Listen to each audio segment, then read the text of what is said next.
bu oyunu da bozarız. Partiya Mafu Azadiyan Hakpar li Enqerê odaya endezyarên Tumovêda nehemîn kongreya xwe ya asayî çêkir.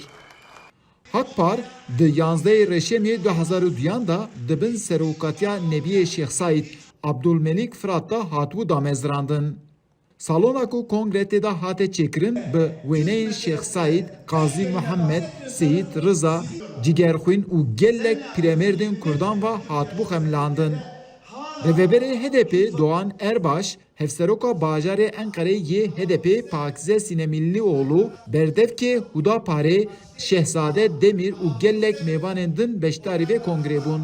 Serokê giştî yê Hakparê Latif Ep Özdemir di kongrê da qsedanek kir û li ser hilwesta dewletê ya li hemberî pirsgirêka Kurdsekinî û ji bo dengê Amerîkayê jî qise kir û wiha got. Wekî hûn jî dizanin Hakpar partiyek ava 20 sal hatiye damezrandin. Li gorî me Hakpar partiyekî demokratîk û bênfireh ku ji bo her du milletên serekeyên Tirkiye rêyeka herî mehqûl pêşniyar dike ku em jê re dibêjin federasyon. Federasyon sistemeke wisa ku ji bo hemû gelên Tirkiye serfiraziyê pêşniyar dike, ji bo wan wekeviyê pêşniyar dike, demokrasiyekî berfireh û bi esil û bi şeref pêşniyar dike. Xulasa em jî wekî Hakparê xwedî bîrorayekî ewin bîrorayekî federasyonê ne ku em dixwazin Tirkiye be komarekî demokratîk û federal.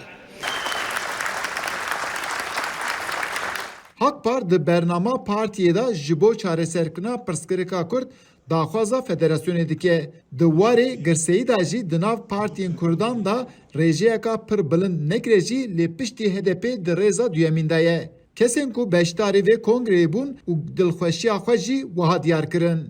Kongra Hakparê bo min hîn taybet e. Tu zanî ez bi xwe yek ji damezranerê Hakparê me. Ji bo wê jî rastî jî rewşa Hakparê min zêdetir alaqadar dike. Kongre ve min alaqadar dikin, civînê wê alaqadar dikin. Ama rastî bizane ku Qasî ve Parti Azadiye Kurdistan, Parti Sosyalist Kurdistan, Parti Demokratik Kurdistan û hemû partiye Kurdistan. Hatta yek her Kurdekî xebat tawan me alaqadar dike. Levra meselê me meselekî mezin e mesela milletekî ême tevayî ye, êveye êmeye ême tevayî ye. Ji bona wê yekê rastî jî ez hatim kongrê. Eger partiyê din jî kongrê çekirin ez diçim kongra wan jî.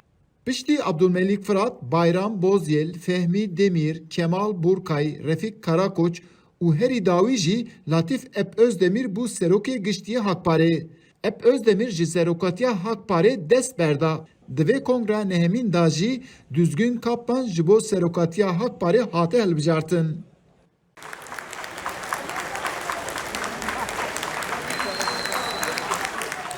Partiya Mafu Azadiyê kongreya xwe ya nehemîn li Enqerê durist kir.